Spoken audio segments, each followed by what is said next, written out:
I'm so happy to be with you crafting. It's so much fun. So thank you for joining Make It with Sheri.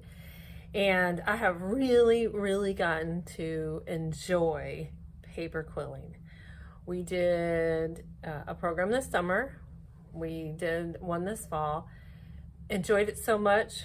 We purchased some paper quilling tools to make a kit to put in the library of things. Expensive, but this is a great way to try out a craft.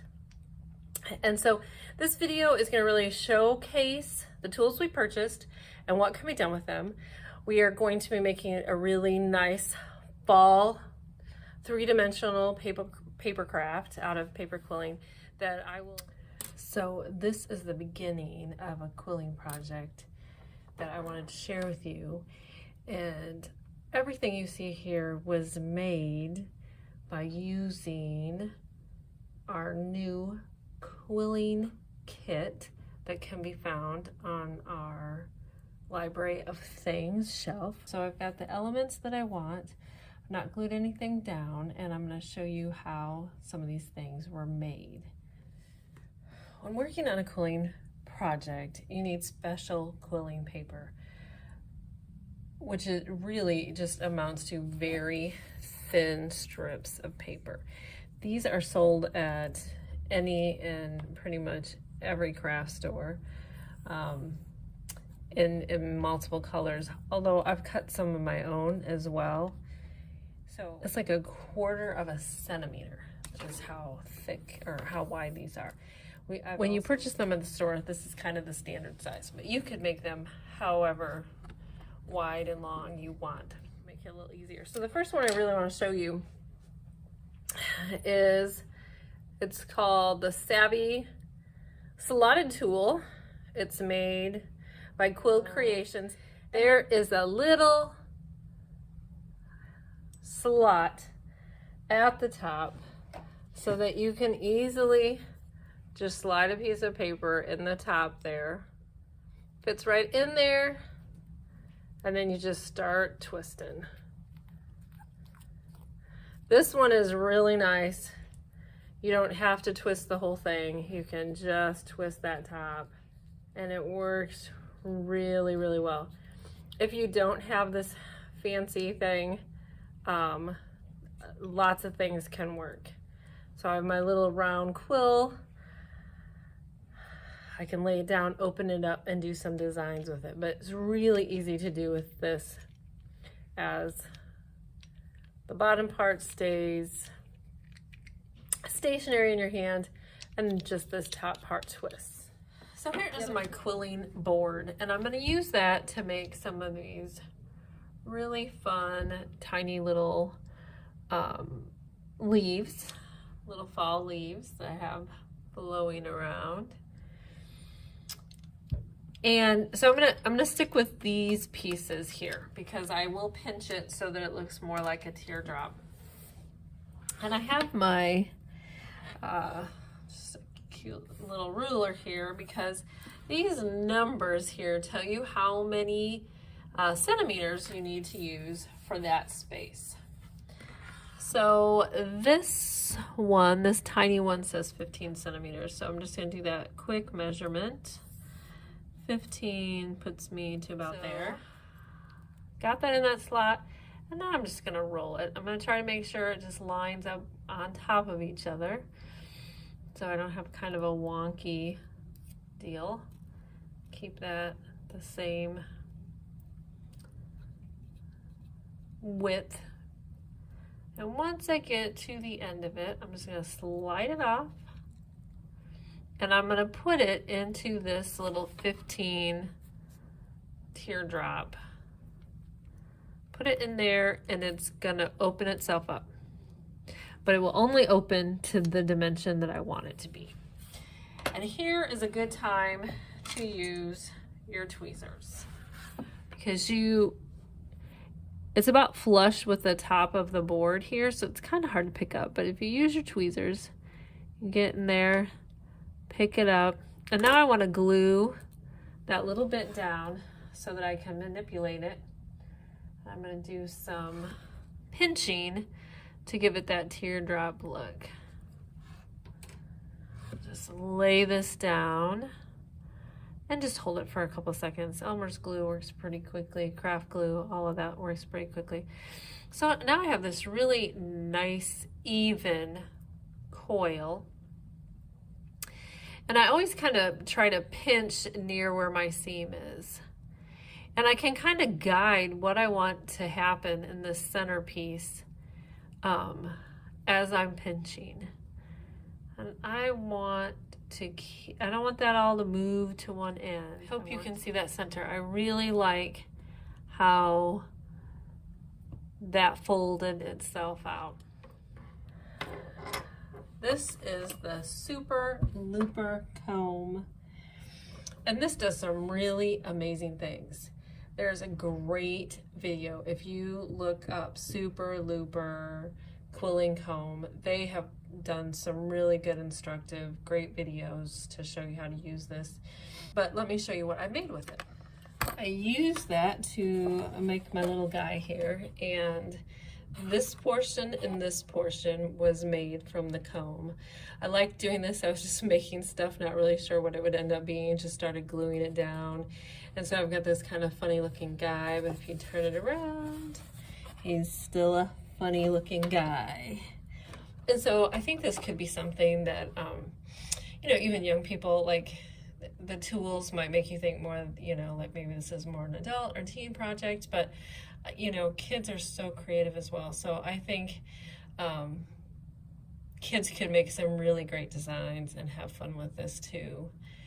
This little smiley face I used, I created using the husking board. It was one of my first projects, and I don't know that I did it right, but I ended up really liking this kind of funky smile, or you know, nice hairstyle that it ended up being. So that's what I did using the Super Looper Quilling Comb. And the last tool that we have added into this kit is a nice tweezers. Because sometimes once they get pretty small, it is hard to move them, and I have not glued any of this down yet. This will be really important when I start gluing these small pieces where I want them to be, and making sure that I don't get too much glue on them. The husking board. And the husking board comes with all these pins. There's one that we need to start with. It is this golden one. Everything else is kind of silver, but this golden one has that little slit up the top, so you can really easily put your paper in. So I'm just going to put this here for now. What we're going to make is some more petals for this flower. And so this is couple ways. You can see in the center I've got 1, 2, 3, 4, 5 loops. So that silver one is my bottom loop, and I'm just going to put another one. That'll be our second loop. 2, 5. So that's going to do our center part, but then I want this orange part to kind of wrap around. And we're going to create that by making some diagonal. And I have 1, 2, 3, 4. So here's my one. I'm skipping a hole. I'm going to do it again, but stay in that same diagonal. 1, 2, 3, and 4. So now I need to replicate that on the other side. There is a way to do a similar design using the Super Looper comb. However, this is gonna spread out those loops a little more. The comb will make that a little tighter, and I'd like to have this a little bigger. I'm gonna make another flower to just kind of lay on the tree. I really love fall colors, and this has been so fun playing with all these colors. So this is what that's going to look like. And with this V design, we're going to get this. Since the center of my petal is going to be this light yellow. I'm going to start there. And you can just slide that in and hold that in and start wrapping. You can actually loop it around and glue it closed if that's easier, because at first it's going to take a minute because it could slide out as you're wrapping. So if you would prefer to have that glued in, you can. I've given it a couple wraps. It'll probably get a little loose as we go, and I'm going to put it in that centerpiece. And now I'm just going to wrap around. I'm going to wrap it around the next one up above. Kind of hold that really tight. And I'm going to put just a little glue at that bottom, because once I take this apart, or take it off my husking board, I don't want it to just fall over the place and come apart, which can happen. Now, they do sell teeny bottles of glue. They have a tiny little entry or a nozzle type. I have just been putting glue on something that I can easily just dip it with this little skewer. Put a little glue there. I'm going to wrap it around that. There we go, centerpiece again, and I'm going to try to wrap it so it just is right on top. I want to keep that pretty centered, the paper all on top of each other. I'll bring that through again. Okay, so now that I have that done, got that all the way around, a little bit of glue, I'm just going to tear that bottom off. I don't need more of this at this point. Now I'm going to change colors. I'm going to hold it for a second so it can get nice and solid. So once we get nice and glued, we just do it again, and we're going up and then down. Doing that up and down lets us really get that glue in there. And this try to make sure I line that up well each time so that my flower is kind of evenly created. Now I found the piece of paper that I purchased for this was the right length to do this.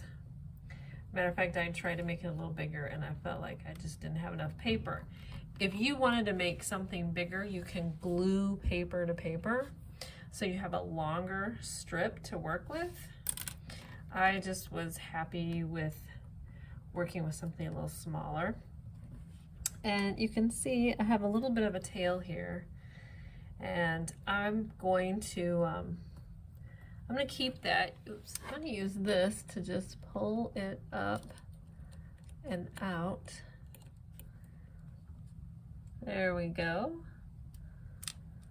Now, you could leave it like that. Put a little more around the corner.